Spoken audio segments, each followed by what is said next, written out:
Hey, it's Beth here, episode 337. I was going to do this inspiring podcast because my car's back in the shop again. It was in the shop for 3.5 weeks, just 3 weeks ago.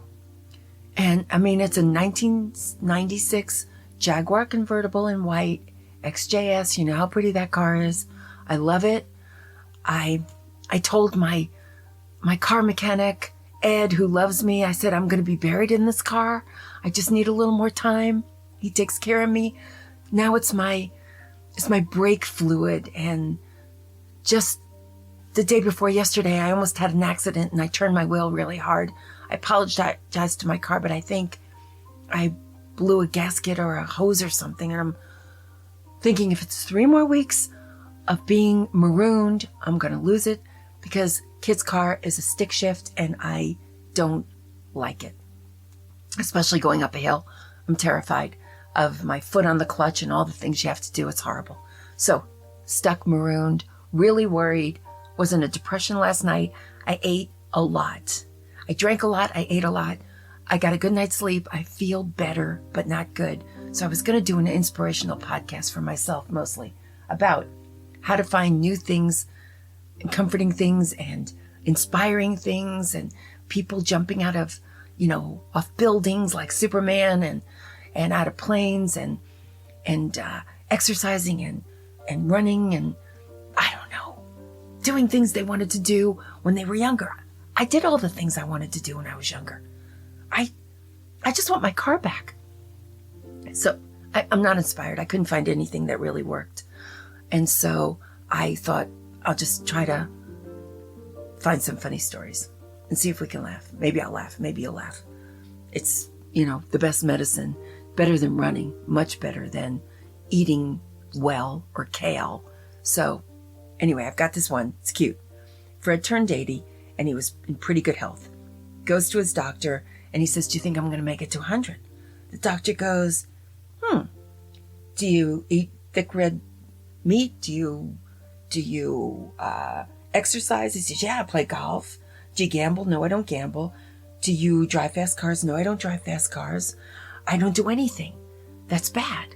And the doctor says, well, why do you want to live to be 100? Okay, so here's one. Here's my favorite. A man and a woman have been married for 60 years. They've shared everything. They've talked about everything. They haven't kept one little secret from each other except this woman has a shoebox in the top of her closet, and she cautioned her husband, never open it. Now, this crazy guy is so good, he never opened it. I would have been right on that. Next time you left the house, I'd be in that box before the garage door came all the way down. But this guy, he's a nice guy. So, he never opens, for all these years, he never opened it. But one day, 60 years, he didn't open it.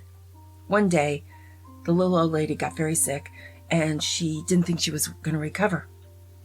So they were sorting out her affairs and she said, okay, I gotta let you see it. Get the shoebox. He races into the closet, jumps 6 feet in the air, grabs the shoebox, brings it back. He's been dying to know. Okay, the guy's only human. So she says, you can open it. He's like, finally. He opens it up and he finds 2 crocheted dolls and a stack of money totaling $95,000. He asks her about the contents. And she says, okay, when we were married, my grandmother told me the secret to a happy marriage was never to argue. She told me that if I ever got angry with you, I should just keep quiet and crochet a doll. The little old man was moved to tears. Only 2 precious dolls were in the box. She had only been angry with him 2 times in all those years of living the marriage together. He was thrilled with happiness. Honey, he said, that explains the dolls. But what about all this money? Where did it come from? And she goes, oh, that's the money I made from selling the crocheted dolls. Okay, that's cute. Here's one. Elizabeth was 85 years old. She was despondent because her husband died. She couldn't think of a reason to live. She wanted to join him. She found his old army pistol and made the decision to shoot herself. She didn't want to miss a vital organ and become paralyzed. That would be the worst thing ever. So she called her best friend, who was a nurse, to find out exactly where to put the bullet. The friend goes, okay, our heart is just below our left breast. Our left breast. She said, what? Your heart is just below your left breast. Elizabeth goes, okay. Later that night, Elizabeth was admitted to the hospital with a gunshot wound to her left knee. It took me a while. It's sagging. Get it? I think that's cute. I like Elizabeth. Okay, this one is gross but cute.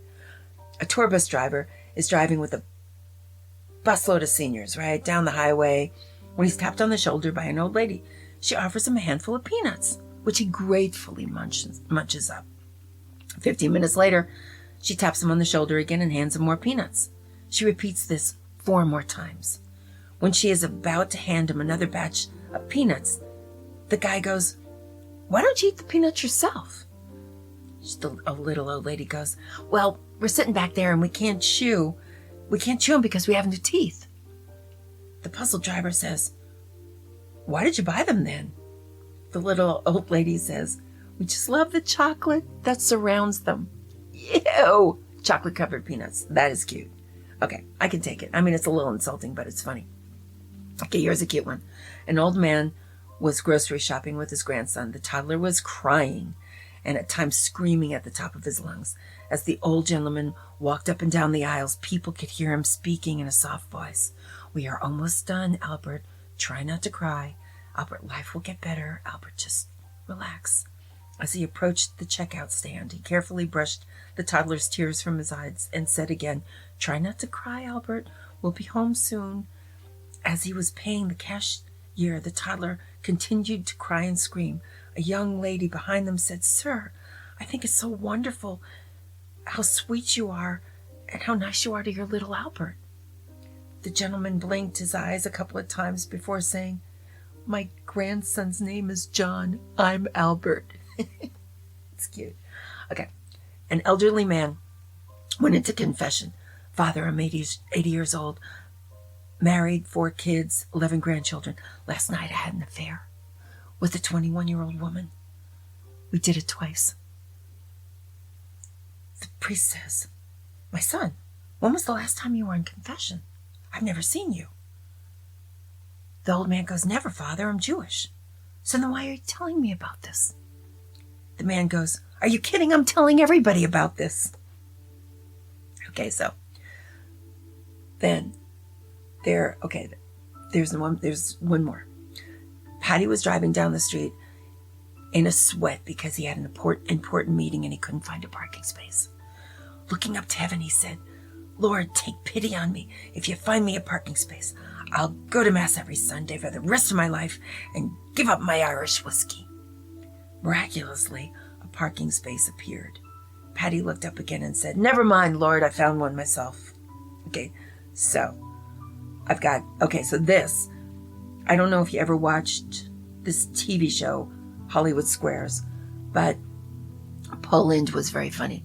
So there are a couple of quotes from him. Nobody's quoting Paul Lynde. Everyone forgot about him. He's a funny guy. Okay, so here's one. Do female frogs croak? That's the question. Paul Lynde answers, if you hold their little heads underwater long enough, they will. Okay, so here's another one.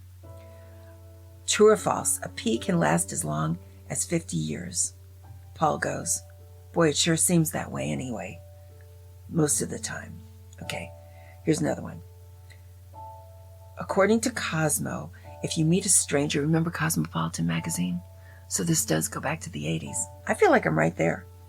According to Cosmo, if you meet a stranger at a party and you think he is attractive, is it okay to come out and ask them if they're married? No. Paul says it's always best to wait till morning. Okay, that's funny. Kind of funny. Okay, here's a good one. Okay. Who do it? I can't help. I can't get enough. And Paul goes, I don't know, but they keep saying it in the next apartment. Okay, here's one. Paul, Why do hell's angels wear leather? So with that Paul face, he goes, because chiffon just wrinkles too easily. I miss him. I do. Okay, here's one. Is it considered in bad taste to discuss two subjects at a nudist camp? Oh, it is considered in bad taste to discuss two subjects at a nudist camp. One is politics. Paul Lind, what is the other? Paul Lind says, tape measures. Oh gosh. Okay. When you pat a dog on his head, he will wag his tail. What will a goose do? Make him bark. I don't get it. Okay, I'm not that smart. Okay. It is the most abused and neglected part of the body. What is it? Pauline, mine may be abused, but it is certainly not neglected. Oh my God, I can't believe he got away with that back in the day. Oh my gosh. Jackie Gleason recently, this is a question. Jackie Gleason recently revealed, I'm saying Jackie Gleason, come on, this is like, I haven't heard that name in 30 years. But this is the question. Jackie Gleason recently revealed that he firmly believes in them and has actually seen them on at least 2 occasions. What are they? Pauline goes his feet. That's pretty cute. Okay. According to Ann Landers, Paul, what are the 2 things you should never do in bed? Pauline says point and laugh. Okay, that's pretty cute. I had no inspiration for today. I thought the jokes were kind of cute. They were about older people, but they weren't mean. And we can't be mean to each other. It's an okay time in life. I don't want you to feel like you're not doing enough if you're not parachuting out of a building or a plane. I guess, if you got to do it with a plane. I keep thinking about George Reeves and Superman, who I was in love with. He said, I think I had a dream about him last night. I'm pretty sure I did. George Reeves, Superman, with his little tiny kind of belly in his little costume. He was my favorite Superman. So he went off buildings without a parachute. Don't want you to do any of this. Don't want you to feel like you need to start running or start going to college or start exercising with weights. I mean, we don't have to do anything. And don't read War and Peace. This is a big thing going around with older people. If you didn't like it 20 years ago or 10 years ago, and I've tried to read it 7 times, it's still hard to understand. It's still not that good. So don't be pressured by these people who want us to be happy and complete and find a second lease on life. We don't have to. Just stay yourself. Just stay happy. Just do what you're doing. It's great. It's great by me. So yeah, I almost had a inspirational podcast. I don't know what I was thinking.